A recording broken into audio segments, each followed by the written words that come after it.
Everyone makes mistakes, even those who do so seemingly for the right reason. I made one of those about a year ago, when I took it upon myself to fight injustice. Just before Project Cars 3 was released, I wrote a piece about the game defending it. I was going against the common narrative that this game was dead before release. Looking back, I have to correct some things. So let's dive in.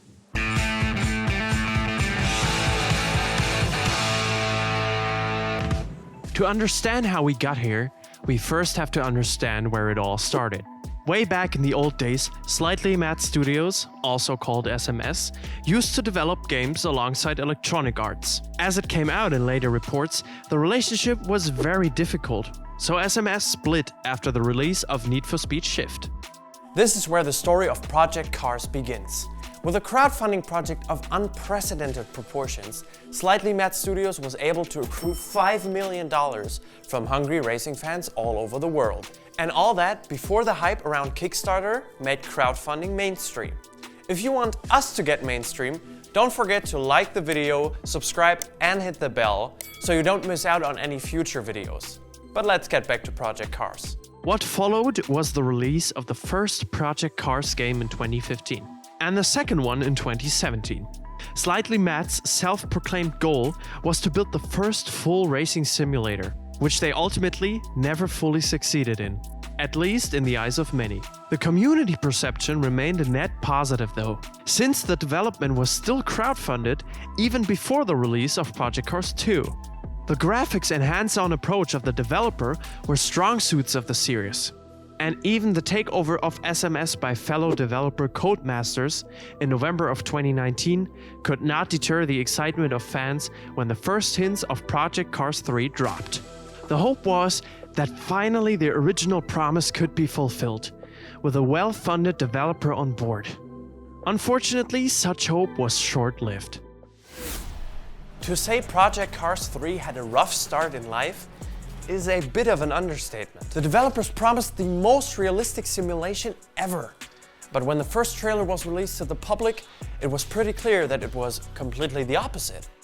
After expecting a full-blown sim racing game, fans were treated with the sight of something that looked like the mix between Need for Speed and Forza, completely detached from the roots of the originally crowdfunded game. As the negative reviews and reactions started to pile on, the direction seemed clear. Either the trailers were misleading, or the game would end up challenging the fan base they cater to in order to receive the funding in the first place. Turning against your own base is never a good idea. During the process of streamlining, Project Cars got rid of some motorsport basics, such as tire wear or fuel usage, which rubbed the remaining fans the wrong way. It was around that time where I decided to take it upon myself and write an article, which pretty much blew up on the Project Cars subreddit. I thought people were too harsh and were crucifying the game before it had ever been released. Admittedly, I was a little ignorant here. The baseline of my argumentation was that the removal of stuff like pit stops and tire wear would go unnoticed with most people because a large portion of the player base drives short races anyway. I was under the assumption that it was plainly an act of gatekeeping that caused this uproar. As I found out myself, it is not only that after all. Aspects like fuel usage and pit stops might not always be the deciding factor in every race, but the weirdly shaped barricade in front of the pit entry just looks wrong. So as a result of the fact that the game forgot its roots, the newly removed features left a void. It sucked the soul out of a title that was already standing on shaky ground. As the months went on, the devs continued to hype up the game. And finally, August of 2020 came about. Release week was upon us and Project Cars 3 sold almost nothing compared to its predecessor. The UK sales figures indicated that the new game sold as few as 14% of the copies that Project Cars 2 had sold.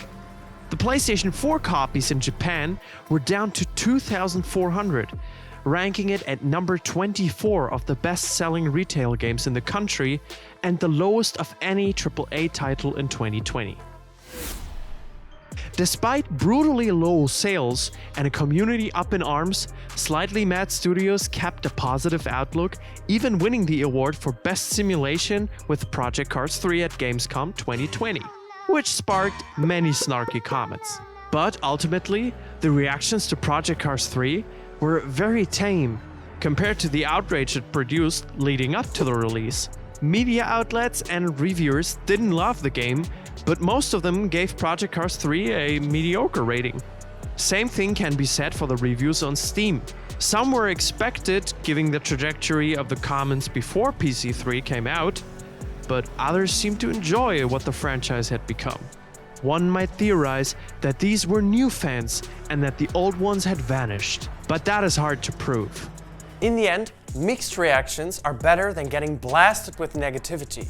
And it may be exactly that which helps Slightly Mad look past the obviously missed opportunities. If you look at the reactions to Project Cars 3 from a neutral standpoint, it doesn't look like a complete bust, but rather like a game that isn't as popular as its predecessor.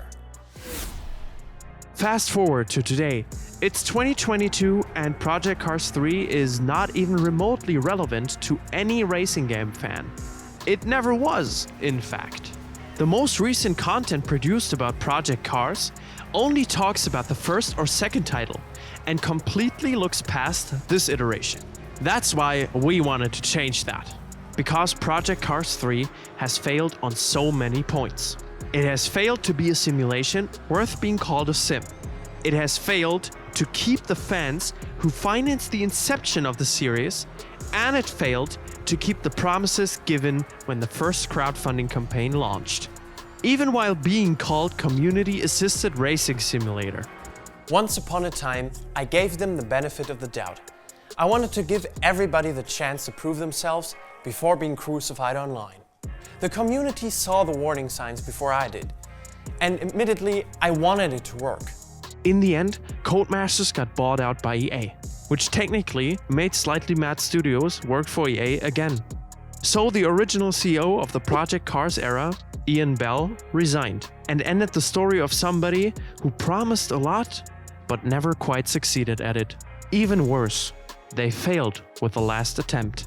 For more esports racing content in general, visit overtake.gg or our YouTube and other social channels. That's it from me, and until next time, cheerio.